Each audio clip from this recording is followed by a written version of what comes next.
This story happened about 2 years ago, when I was working the late shift at a small convenience store just off the main highway in my town. I usually worked alone from 4 p.m. to midnight. It wasn't the worst job, quiet most nights, steady pay, but the store sat in a lonely spot surrounded by an empty parking lot and a stretch of woods that seemed to swallow light. Most nights felt the same. The flickering ceiling lights, the faint hum of the refrigerator in the back, and the dull buzz of the security cameras were all I had for company. But one night, something felt different. It started slow, subtle, the kind of night where the silence feels heavier than usual. Around 11:15 p.m., I was counting the register, waiting for the clock to hit midnight so I could lock up and go home.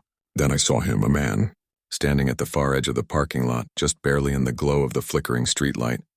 At first, I didn't think much of it. People sometimes pulled over to use the vending machine outside or to check directions. But what made me uneasy was that he wasn't doing anything. He was just standing there, not walking toward the store, not looking at his phone, just staring. I told myself not to overthink it. Maybe he was waiting for a ride. But as the minutes passed, he didn't move, not an inch. I could feel his eyes fixed on the store through the glass. I tried to shake off the chill creeping up my neck and went back to organizing shelves.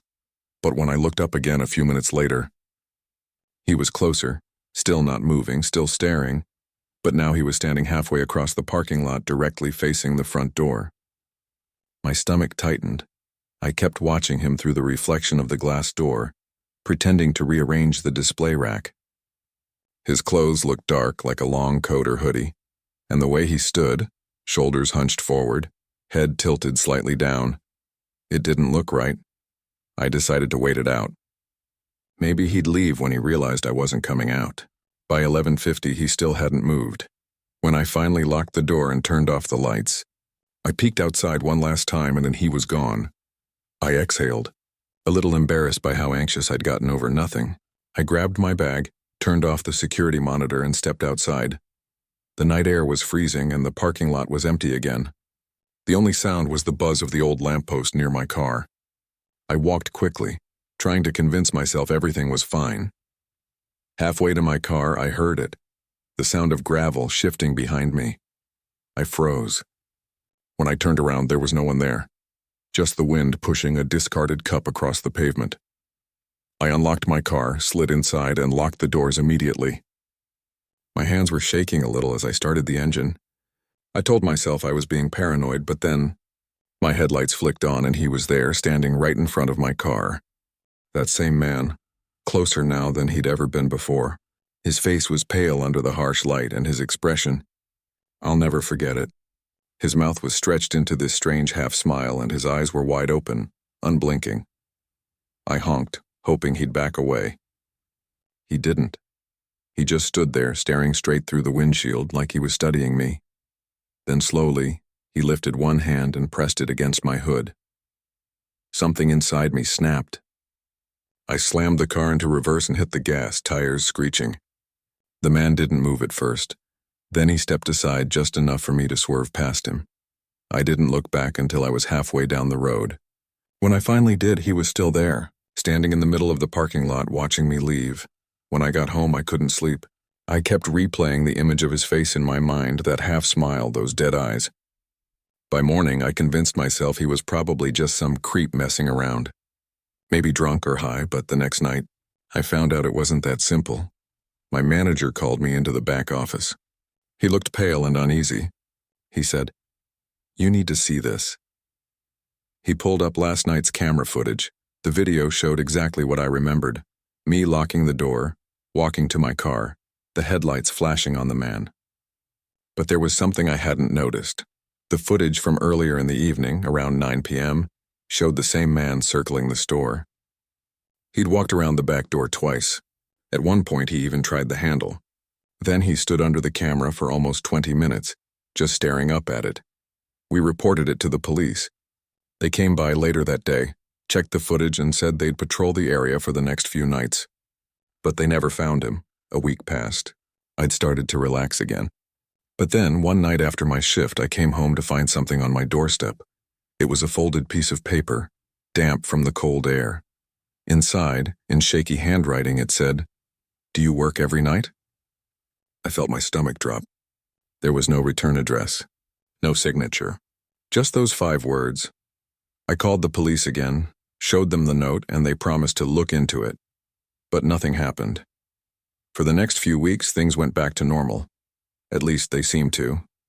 Until one night when my coworker, Jamie, offered to cover my shift. Around 1 a.m., I woke up to a call from her. She sounded terrified. "Someone was standing outside the store," she whispered. "He was just watching. He didn't move until I turned the lights off. Then he started walking toward the door." She hung up. By the time I called her back, she didn't answer. The next morning, she told me she'd hidden in the storage room until she heard the front door chime. When she came out, the man was gone. The security footage confirmed it.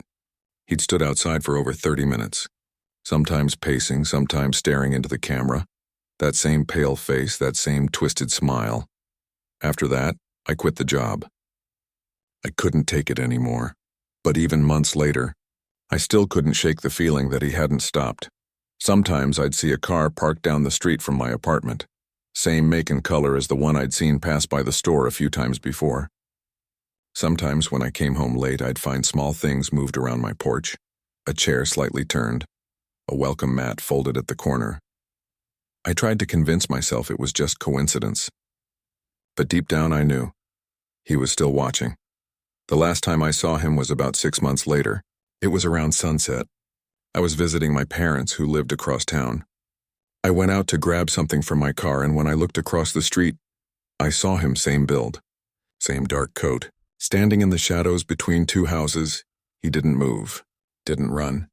He just raised his hand and waved. I backed into the house and called the police again. They sent someone to patrol the area, but by the time they arrived, he was gone. No footprints. No car, nothing. That was almost 2 years ago. I've moved since then. Different job, different city. But some nights when I work late and step into the parking lot alone, I still catch myself looking over my shoulder, because in the back of my mind, I know what I saw. And I know what he said that night months before I drove away. I didn't notice it in the moment. The engine was loud, my heart was racing. But when I watched the footage again later, I could read his lips. He whispered, "I'll see you again. And maybe, one day he will." I used to rent a small basement apartment when I first moved out of my parents' house. It wasn't much, a single bedroom, a small kitchen, and a living area barely big enough for a couch and a TV. But it was affordable and quiet. And at the time, that was all I needed. The house belonged to an older woman named Mrs. Lewis. She lived upstairs and rented out the basement to help with her bills. When I first met her, she seemed kind, polite but distant, the kind of person who asked about your day but didn't really listen to the answer. She told me the basement had been empty for almost 2 years. When I asked why, she just said, "People didn't stay long." I laughed at the time, thinking maybe she meant the rent was too high or the place was too cold. But looking back now, I realized she probably meant something else entirely. The first few nights there were peaceful. The walls were thick, so I couldn't hear much from upstairs except the occasional creak of floorboards when she walked to the kitchen. But about a week after moving in, I started noticing something strange. Every night around 2 a.m., I'd hear faint knocking sounds coming from behind my bedroom wall. Not loud banging, just slow, rhythmic taps. 3 knocks, then silence, then 3 more. I figured it was the pipes or maybe the house settling. Old houses make weird noises, right? But after a few nights, the knocking started changing. It moved. One night it came from the wall behind my bed. The next from the opposite side near the kitchen. Then from the ceiling whacked right above me. That's when I started getting uneasy. I asked Mrs. Lewis one morning if she'd been up late or moving furniture around. She looked confused and said, "Oh no, dear, I'm always asleep by 10. You must be hearing the plumbing." I wanted to believe her, but the knocks weren't random and they were rhythmic, intentional. One night I decided to record the sounds. I set my phone to record on my nightstand and went to bed.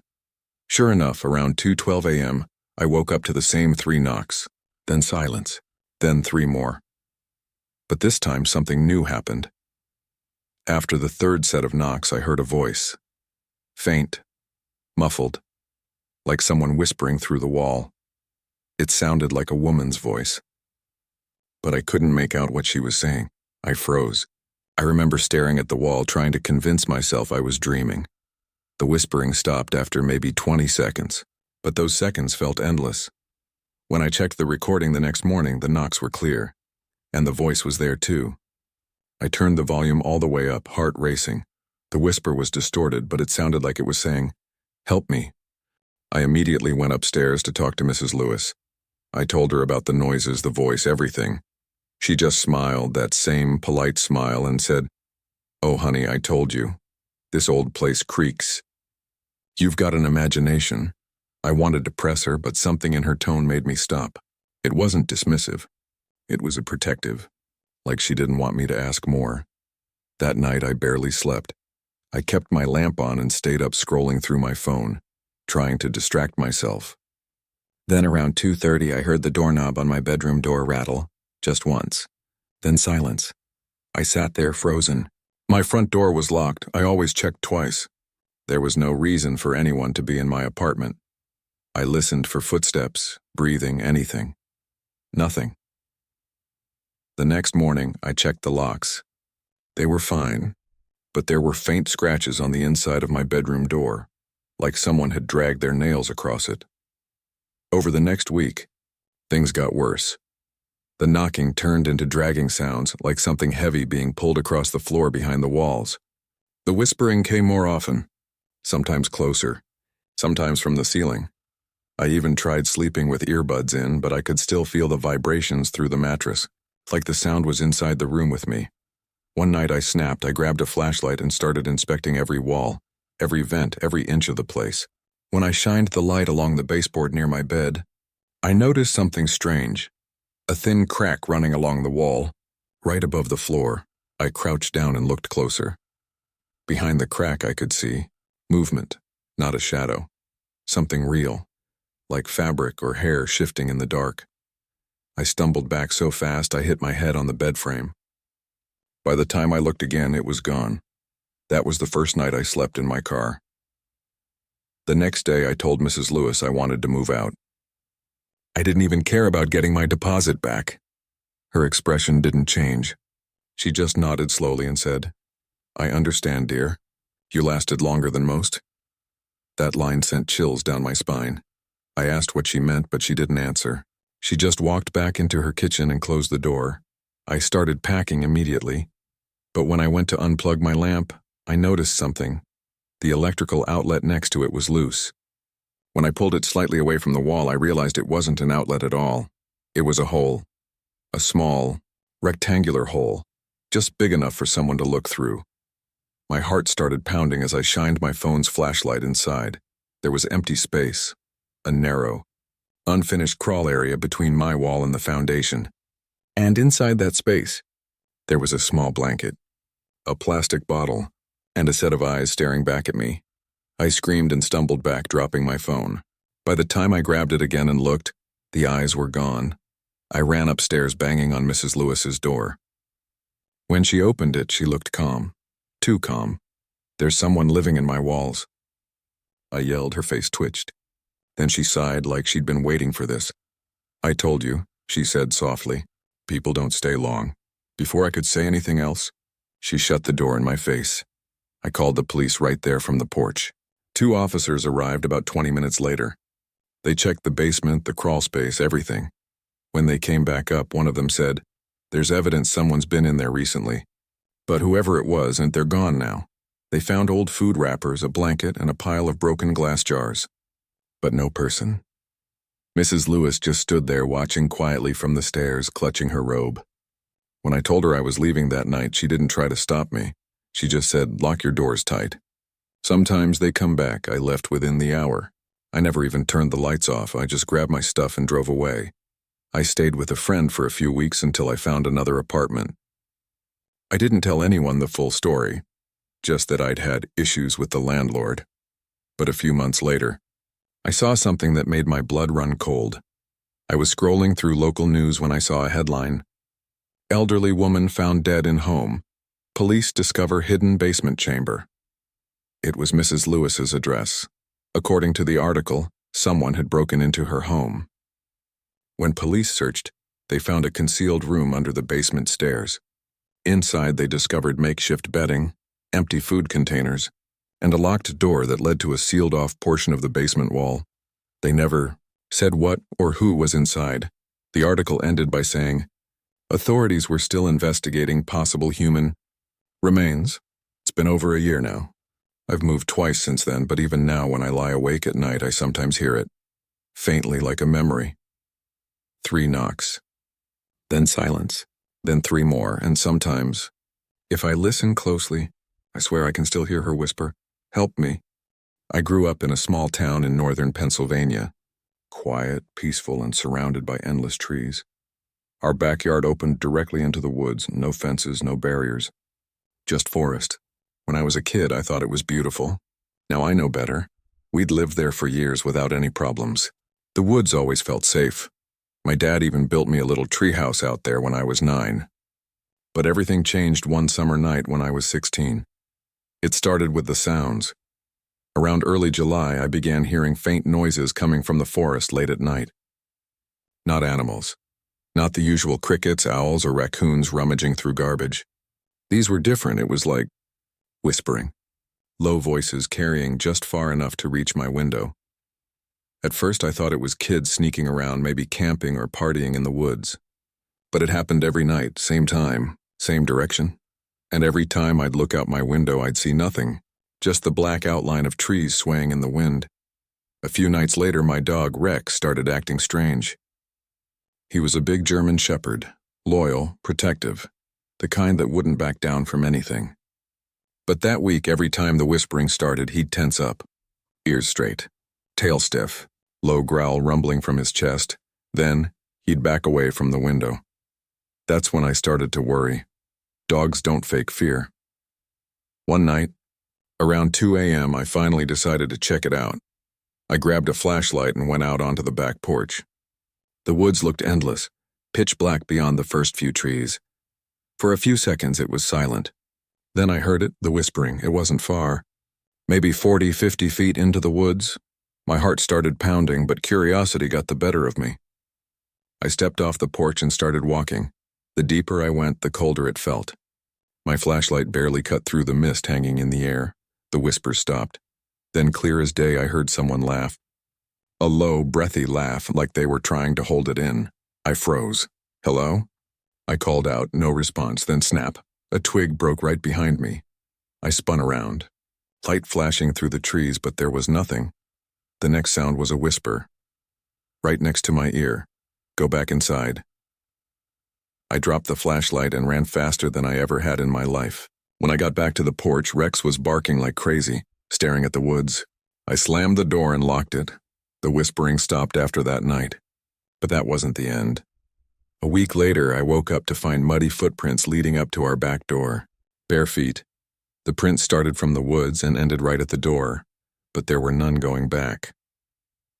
My dad thought it was a prank, but I could tell from his face he was shaken too.